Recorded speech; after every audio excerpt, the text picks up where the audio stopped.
Hare Krishna, muy buenos días. Namo Vishnupadaya Krishna Prestaya Bhutale Srimate Bhaktivedanta Swaminiti Namine Namaste Saraswate Deve Gauravani Prasharine Nirvisesa Sunyavadi Pashatya Deshatarine Shai Sri Krishna Chaitanya Prabhu Nityananda Sri Abdvaita Gadaftara Kesivasadi Kaura Bhaktavrinda Hare Krishna, Krishna Krishna, Hare Hare, Hare Rama, Rama Rama, Hare Hare, Hare Krishna. Reiterados, y vamos a continuar con las lecturas y propuestas de reflexiones sobre los siempre magníficos textos del Srimad Bhagavatam. En el mensaje anterior habíamos abordado el texto número 25 del capítulo 5 del segundo canto del Srimad Bhagavatam, donde se explica lo siguiente: de la oscuridad del ego falso se genera el primero de los 5 elementos, es decir, el espacio, el cielo o el éter. Su forma sutil es la cualidad del sonido, tal como el observador se encuentra en relación con lo observado, y habíamos dedicado el comentario o propuesta reflexiva de ayer a hablar sobre la importancia del sonido, sobre el papel marginal del sonido entre lo sutil y lo burdo, y por tanto cómo puede ser utilizado, y de hecho es un recurso, el recurso por excelencia que puede utilizarse tanto para acceder de lo sutil a lo burdo, o sea, hacer, como se diría básicamente, manifestar lo sutil, o para que lo manifestado, llegado a un punto fronterizo, pueda acceder a lo sutil de nuevo. O sea, un tránsito o un tráfico en ambas direcciones. El texto 26 hasta el 29 continúa. Debido a que el espacio se transforma, el aire se genera con la cualidad del tacto, y por una sucesión anterior, el aire también queda lleno de sonido y de los principios básicos de la duración de la vida, es decir, la percepción de los sentidos, el poder mental y la fuerza corporal. Cuando el aire se transforma con el transcurso del tiempo y con las acciones de la naturaleza, se genera el fuego, y éste adquiere forma con el sentido del tacto y con el sonido. Como el fuego también se transforma, hay una manifestación de agua, llena de jugo y sabor. Al igual que antes, también tiene forma y tacto, y también está llena de sonido.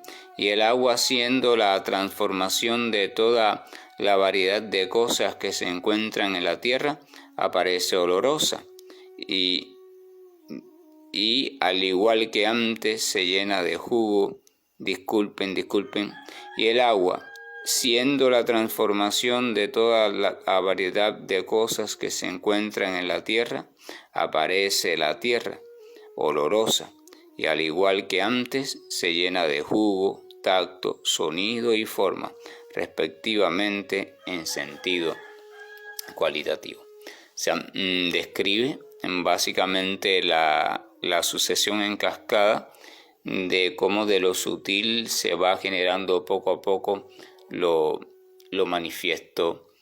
Fíjense cómo todo se deriva de un primer elemento. O sea, está ya en el plano de lo manifiesto, y por supuesto hace referencia a los 5 elementos: tierra, agua, fuego, aire y éter o espacio, y empezando por el más sutil, que sería el espacio y su cualidad sutil, el sonido. O sea, el espacio y el sonido. Todo sucede en un espacio, nada puede suceder fuera de un espacio, puesto que el propio suceder implica un espacio. Así que es necesario, primero que todo, un espacio donde todo va a suceder, y es necesario una fuerza activadora, una potencia activadora que va a movilizar entonces lo que va a suceder en ese espacio y potencia movilizadora. El espacio allí, y entonces potencia movilizadora sería el sonido. Entonces a partir de ahí va empezar una derivación, pero esa derivación va a contener en sí misma a las cuestiones anteriores. O sea, de ese espacio se deriva o se expande, o ese mismo espacio expande en forma de aire. Entiéndense estos elementos, repito, recuerden que son cuestiones simbólicas, no como el aire que respiramos, sino se expande en forma de aire, entendiendo aire como movimiento, o sea, la capacidad de los diferentes tipos de movimiento. Porque de hecho, para que dentro de ese espacio ocurran diferentes cuestiones, tiene que primero existir el movimiento, tiene que primero existir la capacidad de transformación. Si no existe esa capacidad, y entonces esa capacidad de transformación o movimiento o de dinamismo, desde el punto de vista de la traducción del sánscrito al español, la palabra más cercana que se encontró o se encuentra para la mayoría de los traductores, la palabra aire o elemento aire, pero elemento aire en lo cualitativo. O sea, desde la propia cualidad de movilidad, de movimiento. Eso es importante comprenderlo. O sea, surge entonces la cualidad de movimiento. Primero está la cualidad del espacio con su elemento activo. Entonces ahí empieza a ocurrir algo y surge la cualidad del movimiento.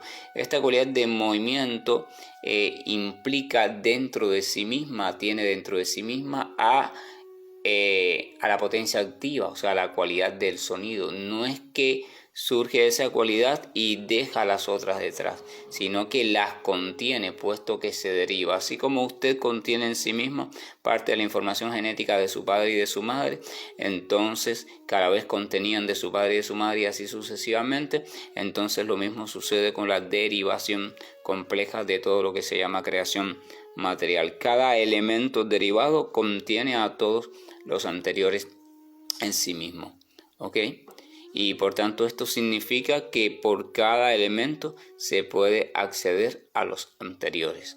Y este es el método inverso o el camino inverso que sigue o que propone, por ejemplo, el Ashtanga Yoga, cuando va subiendo por todos los elementos hasta que los va recogiendo hacia el primero de todos los elementos.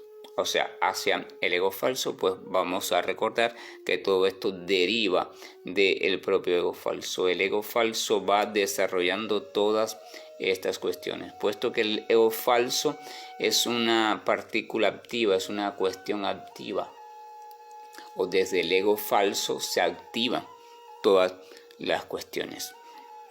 Entonces la percepción de los sentidos, los principios, a ver dónde me quedé, el aire también queda lleno de sonido y de los principios básicos de la duración de la vida, es decir, la percepción de los sentidos, el poder mental y la fuerza corporal. Esas cosas ya se alistan también, repito, como cualidad en potencia. Todavía no está manifiesta porque la criatura no está manifiesta, pero ya la posibilidad de las cualidades está siendo diseñada. Primero se diseña la posibilidad y después esa posibilidad se va a manifestar de acuerdo a las circunstancias que estén presentes, o sea, va a asumir una manifestación condicionada, pero primero tiene que existir la cualidad. Cuando el aire, o sea, cuando esa capacidad de dinamismo y movimiento se sigue transformando, todo se está transformando continuamente en el tiempo, con el transcurso del tiempo y con las acciones de la naturaleza, o sea, de la energía material, se genera el fuego. Y este adquiere forma con el sentido del tacto y con el sonido. O sea, se genera el fuego y ese fuego contiene en sí mismo entonces a la capacidad de tacto, a la capacidad del sentir, a la capacidad de la forma y también a la capacidad del sonido. Por tanto, tiene dentro en sí mismo a las potencialidades del aire y a las potencialidades del espacio y a las potencialidades del tacto o del sentir. Entiéndase tacto como la capacidad de sentir y la capacidad de el percibir el sonido o la vibración sutil. Como el fuego también se transforma, también en el transcurso del tiempo y por la acción de las fuerzas de la naturaleza, hay una manifestación de agua llena de jugo y de sabor. Así la misma cascada, así derivándose. Esta agua, dice, al igual que antes, también tiene forma, tacto y también está llena de sonido. O sea, tiene esas potencialidades dentro. Y el agua, haciendo la transformación de toda la variedad de cosas que se encuentran en la tierra, entonces hace posible que aparezca la tierra olorosa. Y al igual que antes, está llena de jugo, tacto, sonido, forma en sentido cualitativo. Continúa el texto 30 diciendo, hago una pausa aquí para recordar, recuerden que hago hincapié en no tratar de quedarse entretenidos en el análisis de estos simbolismos, puesto que estos simbolismos no significan hoy para nuestra cultura lo mismo que significaban antes, y por tanto interpretarlo desde nuestro significado sería hacerlo de una manera errada. Se trata entonces de cómo ir adivinando cómo la mano de aquello que llamamos la verdad absoluta o la influencia de la verdad absoluta se hace presente allí, cómo el poder misterioso de la verdad absoluta se va permitiendo que se combinen todas estas cuestiones para dar a luz a la creación. Entonces dice, de la modalidad de la bondad se genera y se manifiesta la mente, así como también las 10 autoridades que controlan los movimientos corporales. Esas autoridades son el controlador de la dirección, de las direcciones, el controlador del aire, el controlador del sol, el padre de Daksha, Prayapati, los Ashvini Kumara, el controlador del fuego, el controlador del espacio o el éter, el venerable controlador del cielo y el principal de los Adityas y Brahmaji, el Prayapati. Todos empiezan a existir. O sea, en ese punto empieza entonces una etapa nueva. Se ha configurado las primeras cualidades existentes. Ahora se necesita entonces de conciencias controladoras que, especializadas en una determinada actividad, se ocupen de comenzar a combinar todas estas cuestiones cualitativas que ya están existiendo, porque por sí mismas ellas no se pueden combinar. Entonces se requiere aquí de una actitud, de un comportamiento inteligente, de un administrar y un dirigir inteligente a nivel muy sutil. Todo esto ocurre a nivel sutil. Y entonces la cosmovisión védica lo enfoca así, utilizando la palabra devas, la palabra semidioses, personalidades, cuestiones así. Y sigue entonces el espectáculo complejizándose. Entonces dice, mediante la transformación adicional de la modalidad de la pasión, los órganos de los sentidos como el oído, la piel, la nariz, los ojos, la lengua, la boca, las manos, el órgano genital, las piernas y el orificio para evacuar, juntamente con la inteligencia y la energía viviente, se generan. Entonces, de la cualidad de la pasión surgen todas estas cuestiones, o sea, no son más que la misma cualidad de la pasión, manifestándose en un modo específico y siempre en función de lo anterior. Fíjense algo curioso, como desde esta perspectiva védica las cualidades ya existen.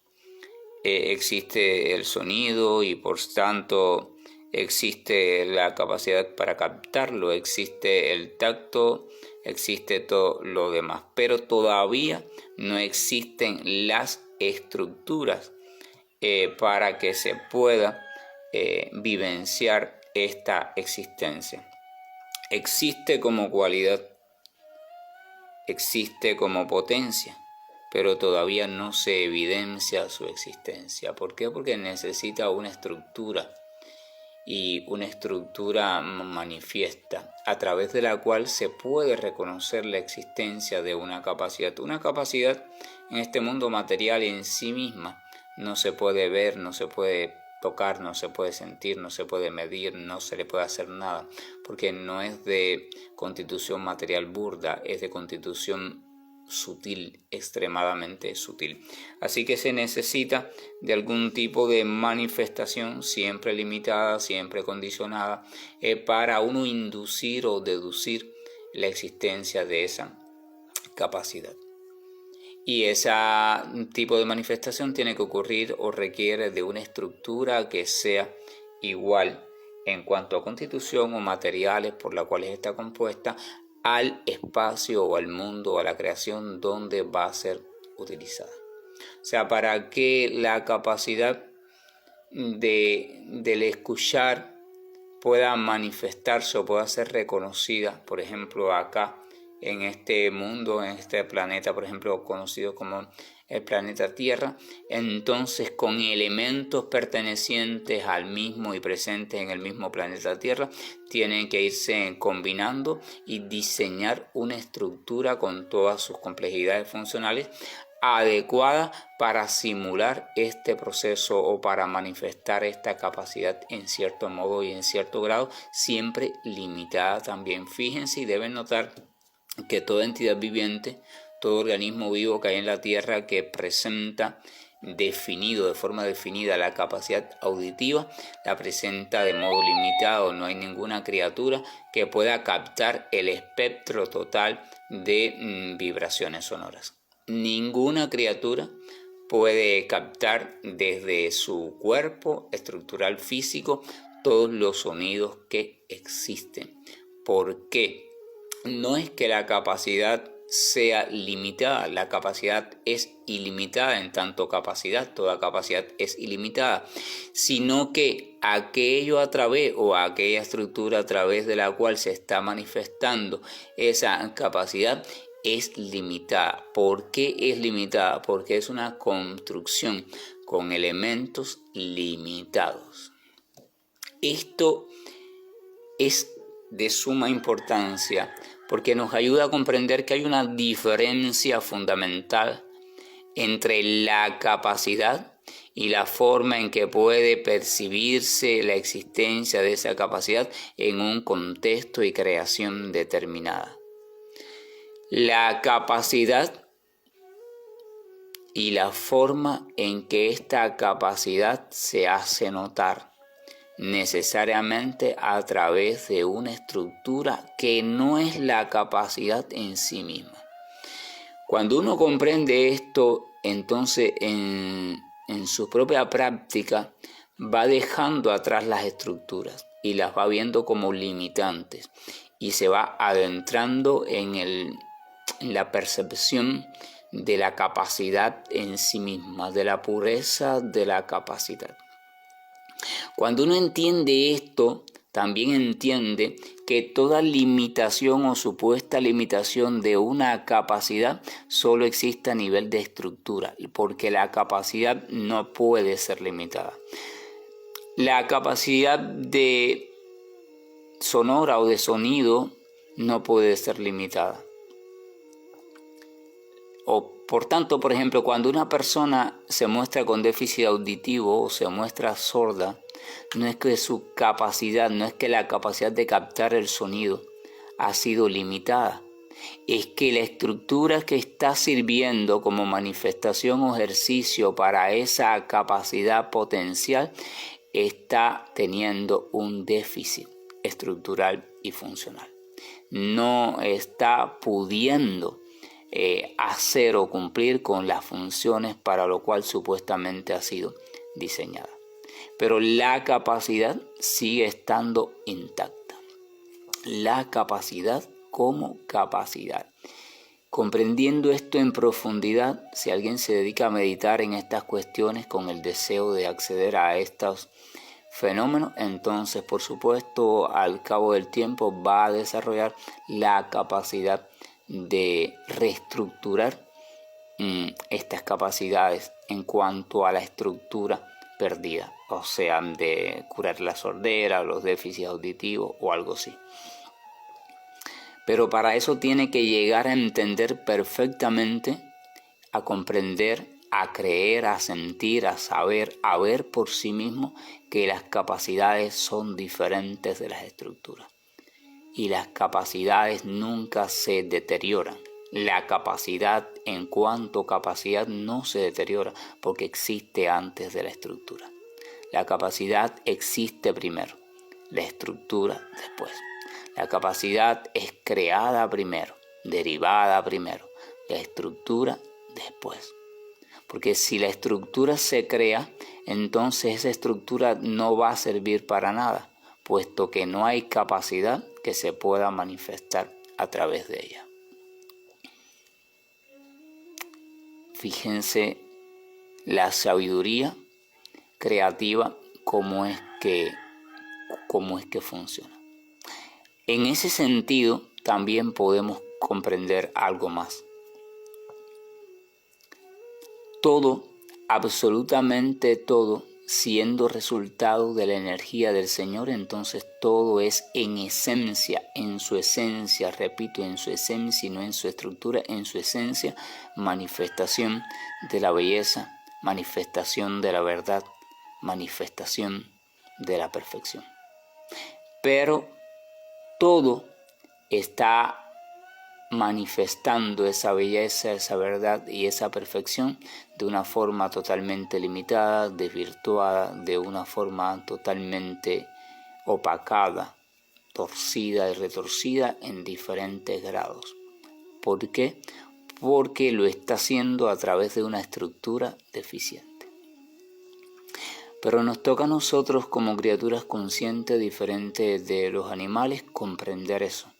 Y cuando comprendemos eso, entonces comenzamos a diferenciar entre la esencia y la forma en que esa esencia se está manifestando a través de una estructura determinada. Y comenzamos a diferenciar entre el comportamiento de una persona y la esencia que habita detrás de esa persona.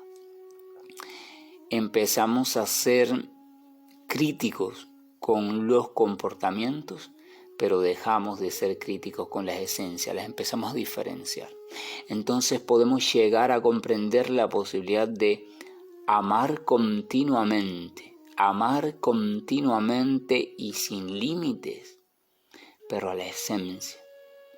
O sea, podemos practicar el ejercicio de amar continuamente porque estamos percibiendo, comprendiendo la existencia de la esencia. El amar continuamente, y al mismo tiempo podemos actuar desde una postura de oposición en un caso determinado, incluso desde una estructura de deshacer aquello que está causando alguna perturbación. Eso nos trae entonces al punto de la cultura védica, al papel del guerrero, el devoto guerrero.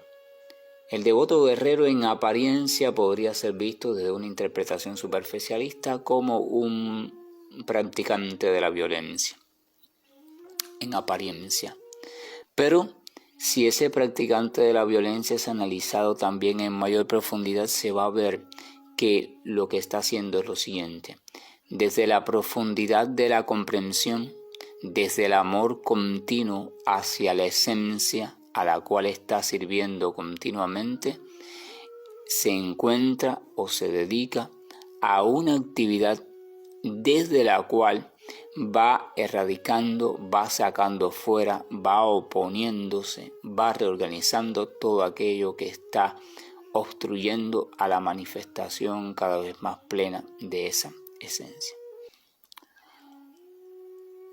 Cuando aquella estructura o aquella forma o aquel sistema por el cual la esencia de la belleza, la verdad está intentando manifestarse, empieza a ser demasiado desvirtualizadora para esa potencia de verdad, belleza y absolutez, entonces el guerrero está llamado a destruir a esa estructura.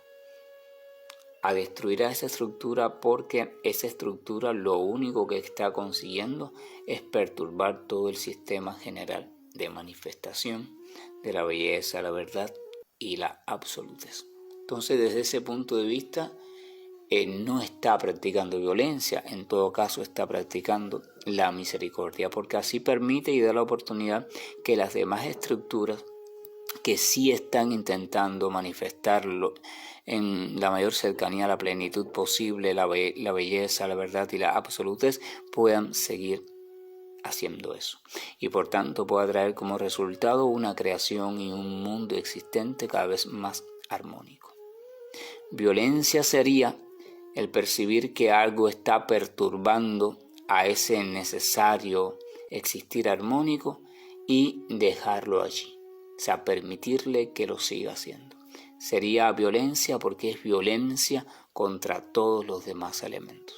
Esto es una cuestión que es muy difícil de analizar, pues tenemos una cantidad de prejuicios, que si los derechos, esto, que si el humanismo, que si la sensibilidad, que si la violencia, pero visto y entendido desde la diferencia que hay entre esencia y estructura por la cual se manifiesta esa esencia, entendido desde allí se puede comprender perfectamente, y entonces comienzan a derrumbarse una serie de patrones que son limitantes de la actividad amorosa, porque muchas veces necesariamente la actividad amorosa o la manifestación del amor se produce por modos y por patrones aparentemente no amorosos.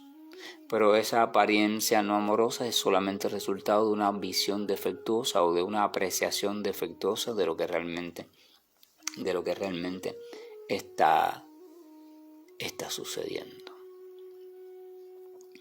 Entonces estamos acá en el texto 31 del capítulo 5 de este segundo canto del Srimad Bhagavatam. Lo vamos a dejar ahí insistiendo de nuevo en el recordatorio de no análisis de los símbolos, de los códigos que se emplean en estos textos, sino un poco el ir captando el modo profundo, organizado e inteligente en que todo sucede. La cosmología védica nos muestra un proceso detallado, un proceso que habla de una inteligencia profunda, desde la cual se va realizando todo. Por tanto, si hay una inteligencia profunda, también hay un inteligente o un profundamente inteligente, así que detrás evidentemente se encuentra la presencia del Señor.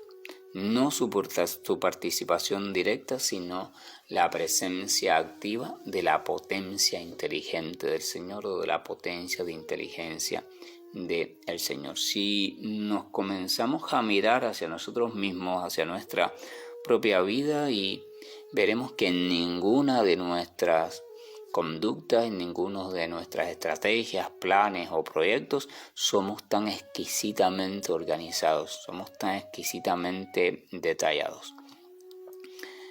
Ya desde ese punto de vista sería suficiente para rendirnos ante el amoroso Señor, para rendirnos ante su inteligencia y comprender que sea cual sea el curso de nuestra vida, si la ponemos en sus manos, entonces de seguro todo cuanto pueda acontecer en ella, comprendido o no comprendido, va a ser transformado en algo provechoso para mí encaminarme continuamente de regreso hacia Él, incluyendo incluso el acontecimiento que desde el punto de vista personal o individual pueda ser calificado como el más trágico y doloroso.